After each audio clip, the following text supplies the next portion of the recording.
Matapos na ang enkwentro roon itong Huwebes. Araw ng ibabasa, masakit para sa isang amang rare parents mga labina na private matapos masawi ang ilang miyembro ng AU din sa mga naulila Sa pagitan ng militar at bandito sa isang enkwentro sa Pasilan. tuling Imlan. Nagdagdag naman daw.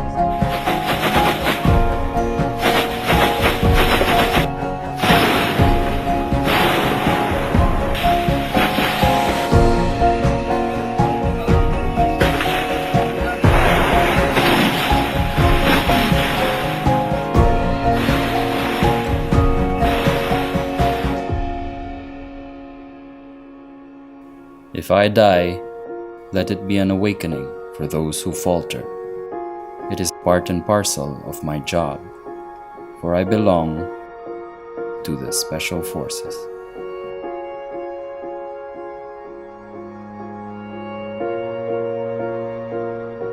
The history of the Army Special Forces Special Educational Foundation goes back again to the operations that we had in Negros. The sugar planters there were so grateful that we were able to bring peace and order in Central Negros. So they were asking if they can give us material reward, like cash, etc. Since we cannot receive cash rewards, cash awards for that matter, I have thought of coming out a foundation where they can support the special forces, and principally to support the education of children, of officers and soldiers who died or who were killed in action, not just in Negros but in other areas of operation. From then on, I saw also children and wives of soldiers crying, where to after the death of my husband. So all the more that I felt that the foundation should be created. And so then we created the Educational Foundation for the education of the children of our soldiers killed in action. Hard work and determination. The story behind Asfsefi. Many dependents of killed in action and wounded in action personnel are applying for scholarship grants from the Armed Forces of the Philippines Educational Benefit System Office. Given this situation, former Regiment Commander of the Special Forces Regiment Airborne, or SFRA, then Colonel Leo S. Alves, got concerned with how the dependents of the SFRA soldiers can have higher chances of getting scholarships. Because of this, he thought of establishing a scholarship foundation for dependents of SFRA troops who were killed in action so they can finish their college education. At first, it was difficult for SFRA to establish such a foundation because of the amount of money needed for initial funding and Securities and Exchange Commission registration. However, Colonel Alves did not see this as a hindrance and donated 50,000 pesos to jumpstart the foundation. To acquire enough funds for the foundation, SFRA leaders needed to look for donors. During this time, the Special Forces found a friend in the Department of Interior and Local Government, the former Secretary Rafael M. Alunan III, who underwent basic military training in the Special Forces School to be a reservist, as recommended by former President Fidel V. Ramos. Secretary Alunan gave a list of people who can give financial support to the foundation. As the Assistant of Chief of Staff for Training, or G8 then, I was tasked with contacting the potential donors Secretary Alunan recommended, under the supervision of then Chief of Staff, then Major Rene Silva. The foundation gradually acquired funds, most especially when Colonel Alves became the security manager of San Miguel Corporation after his term as Regiment Commander of SFRA. He was able to encourage Mr. Ramon S. Ang, President and Chief Operations Officer of the corporation, to donate 1 million pesos for the trust fund of the foundation. The benefits that dependents of our fallen comrades enjoy today are a result of the hard work and determination of Colonel Alves to establish the foundation. We can say that the Army Special Forces Special Education Foundation Incorporated, or Asfsefi, is his brainchild and legacy as a noble soldier of the Special Forces. I'm very fortunate nung mag-assume ako as the commander of the Special Forces. Yung ating foundation, the Asfsefi in particular, is very on the blue, no? Wala tayong utang and we have enough funds to support yung mga kailangan natin bigyan ng benefits, no? So we are very thankful. I'm very thankful sa mga nag-umpisa niya, especially to General Alves for initiating this project, no? Although one of the issues we had there, hindi naman kagagawa ng command, but because of the failure ng mga educational scholarship programs outside, nag-invest tayo sa mga educational scholarship foundation, but unfortunately some of them collapsed, no? Hindi nila na-deliver yung kanilang mga promises, which left us holding the responsibility on how to fulfill our promise dun sa mga sundalo natin na pamilya na sundalo natin na namatay, because they were just holding paper. Hindi na nila magamit yung scholarship grant na supposed to be magamit nila because yun nga, yung company that we invested nag-collapse. So what we did during the time na ako ang regiment commander, we continued, no? Kinonsider na lang natin na losses natin yung investment natin, but we still fulfilled yung promise natin to those we have given the scholarship grant. So, ang nangyari doon, we contacted them and provided the support that the promise that their children or one of their children will finish their education. But overall, we were able to do this because of the positive funds that we have. Kaya ng pondo natin suportahan itong changes na to. Since March 8 of 1991, the Army Special Forces Special Education Foundation Incorporated granted scholarships to the dependents of killed in action personnel or organic personnel of Special Forces Regiment Airborne. And as of this date, we already have 23 graduates, 17 currently enrolled in different colleges nationwide, and 142 grantees who will avail of said scholarship after they finish the secondary level of education.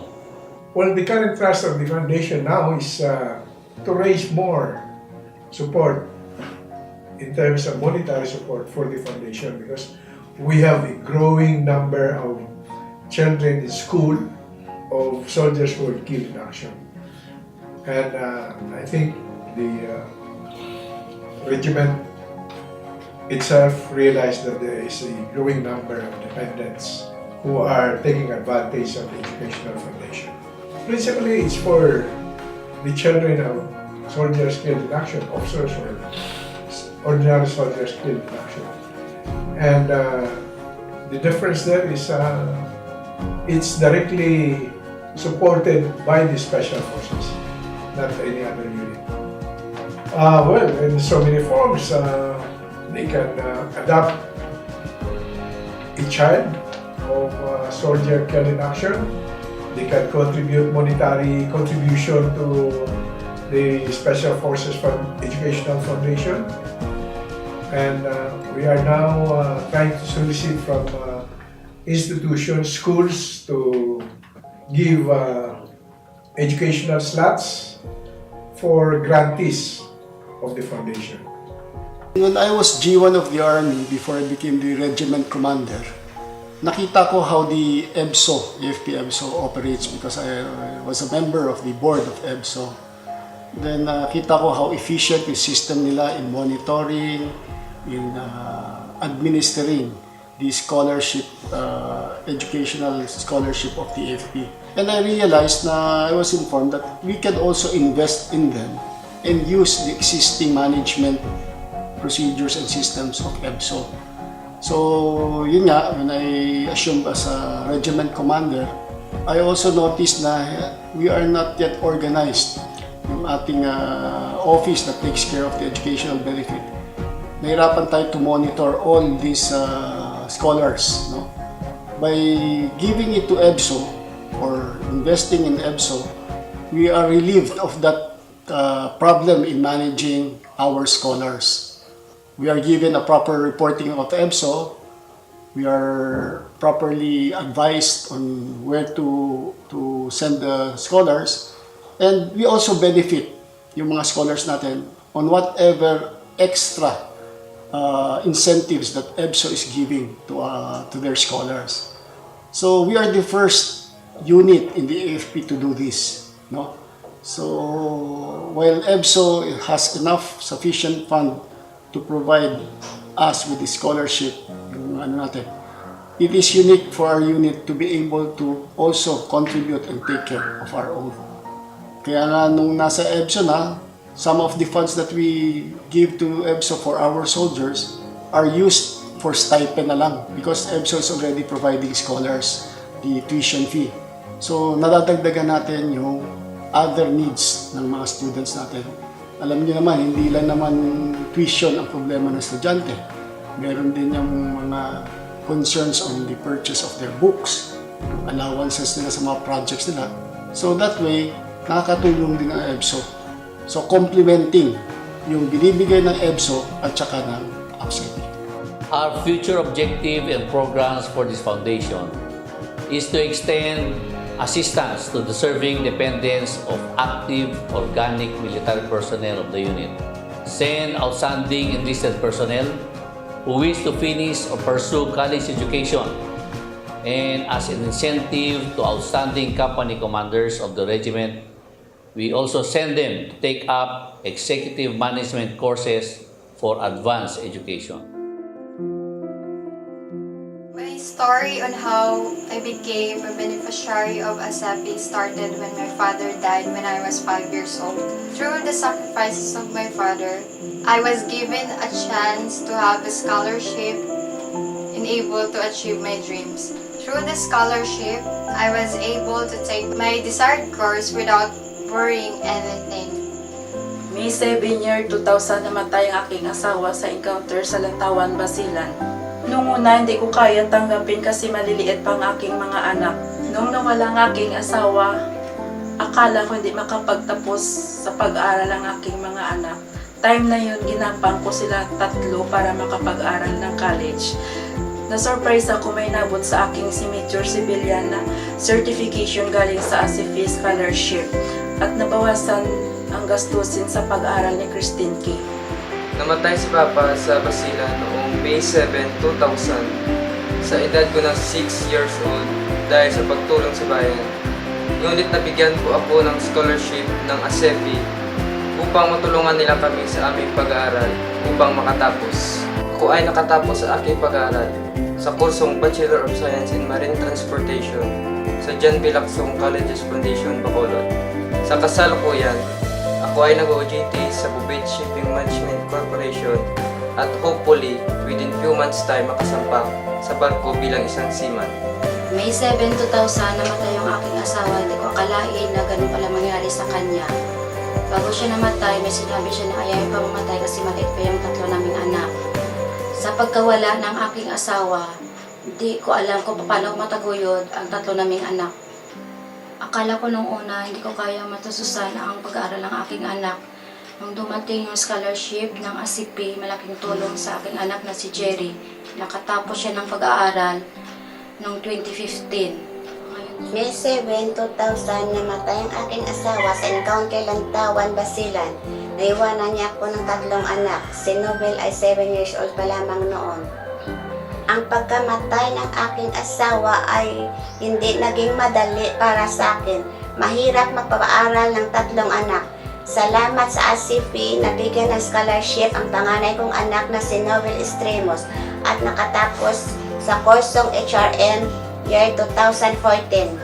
Noong December 2, 2002, habang nanonood kami ng balita, biglang may nag-flash sa TV na balita na nagkaroon daw ng encounter sa Sultan sa Barongis, Maguindanao, kung saan may napatay daw ng mga sundalo sa encounter. Kinabukasan, na-confirm nga ng mother ko na si Papa ay isa sa mga napatay sa enkwentro na iyon. Simula nung nawala sa amin si Papa, batid ni Mama na mahihirapan siya upang pag-aralin kaming dalawa ng aking kapatid. Ngunit dahil sa Asfsefi, nagkaroon ako ng tsansa upang ipagpatuloy ang aking pangarap. Nakapagtapos ako ng Bachelor of Science in Criminology sa Laguna State Polytechnic University noong taong 2014. Nung nawala yung asawa ko ay akala ko hindi ko mapag-aaral ang dalawa kong anak. Sa tulong ng Asfsefi, nakapag-aral si Jonard sa kursong BS Criminology at nakapagtapos siya noong 2014 at ngayon ay isa na siyang ganap na pulis. Ako po ay lubos na nagpapasalamat sa Asfsefi na nagbigay sa akin ng pagkakataon para matupad ko ang aking mga pangarap sa tulong ng educational program.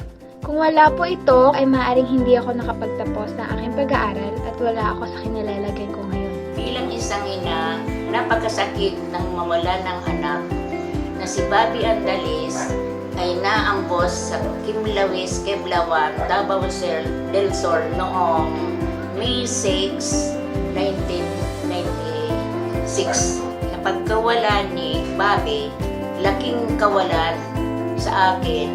Pero ako'y nagpapasalamat din sa bigay ng Asfsefi na nakapagtapos din ang aking anak na si Maya na binigyan nila ng scholarship. Nung namatay po ang aking ama sa isang encounter sa Basilan noong May 7, 2000, ako po ay 7 taong gulang pa lamang. Dahil po sa pagkamatay ng aking ama, ang aking ina ay nahirapan sa pagpapaaral po sa aming mga kapatid. Dahil po sa Asfsefi, ako ay napagkaluban ng scholarship at nakapagtapos po ng Bachelor of Secondary Education, major in English sa La Carlota City College taong 2013. Noong May 7, 2000, namatay ang aking asawa sa encounter sa Lantawan, Basilan at naiwan sa amin ang dalawa naming anak. At si Rick noon ay 7 taong gulang pa lamang. Nung namatay ang aking asawa, mag-isa akong tumaguyod sa dalawa naming anak.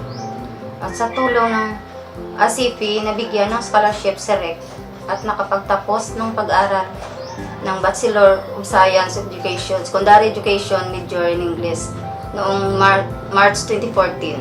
Nagsimula ang kwento bilang beneficiary ng Asfsefi noong namatay ang tatay ko sa taong 2000 at ako'y 2 taong gulang pa lamang. 3 kami magkakapatid na naulihan ng aming ama. At malaking pasanin yun sa aming ina na makapagtapos kami ng pag-aaral. Sa pagitan ng Asfsefi Scholarship na binigay sa amin, napag-aaral ako sa magandang paralan ng John B. Lacson College Foundation at sa kursong Bachelor of Science in Maritime Transportation sa tulong ng Asfsefi. May 7, year 2000, ay namatay yung aking asawa sa encounter sa Lantawan, Basilan. At binubuntis ko pa noon ang aming pangatlong anak. At pagkatapos ng kanyang libing, kinabukasan, ay ipinanganak ko ang aking pinagbubuntis noon. Ang pagkawala ng aking asawa ay hindi madali sa akin dahil iniisip ko kung paano ko palalakihin at papaaralin ang aking mga anak. Ngunit dahil sa dumating na tulong galing sa Asfsefi, napapaaral nila ang aking anak na si Nobel Marie Idas sa John B. Lacson, Bacolod City at ngayon ay nasa 3rd year college na siya at kumukuha ng kursong PSMT. Ako at ang buong pamilya Dos Pusong nagpapasalamat sa Asfsefi na binigyan ng scholarship ang aking anak ni si Christine K. Marcelino. Nagpapasalamat po ako sa Asfsefi at sa mga donors dahil binigyan ako ng scholarship para makatapos sa aking pag-aaral. Sana madami po kayong matulungan. At sa kapwa ko scholar, sana pagbutihin niyo inyong pag-aaral upang makatapos. Nagpapasalamat po ako sa scholarship na binigay ng Asfsefi sa aking anak na si Jerry. Sa bubuo ng Asfsefi at mga donors, maraming salamat sa tulong ninyo at ang aking anak ay nakapagtapos sa pag-aaral. Sa mga scholars ng Asfsefi, pagbutihin ninyo ang pag-aaral at pilitin ninyong makapagtapos. Sa bumubuo ng Asfsefi at sa mga donors, ako po ay lubos na nagpapasalamat at kung hindi po dahil sa inyo, hindi ko po maabot ang aking mga pangarap.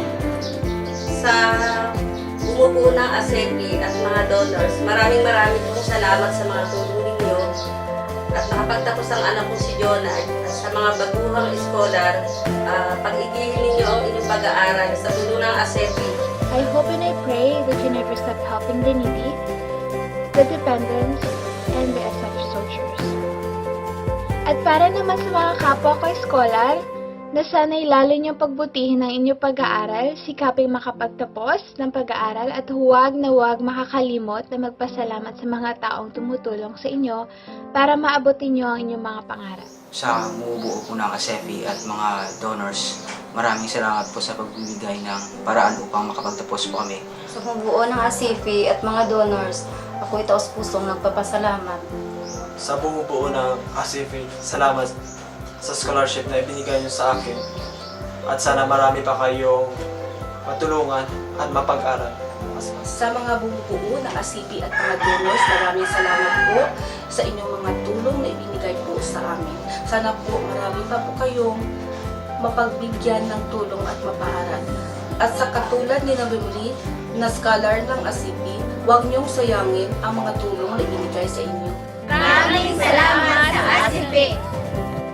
The Foundation seeks the support of our stakeholders and the SF alumni to donate and give any amount for us to extend the scholarship grants to all our deserving military personnel and dependents. I invite all alumni and organizations who are generous enough, who have the same advocacy to support and help the families of our soldiers who have fallen in combat, who have given and sacrificed their lives for our country. I think this is one opportunity you can express positively your support to our soldiers.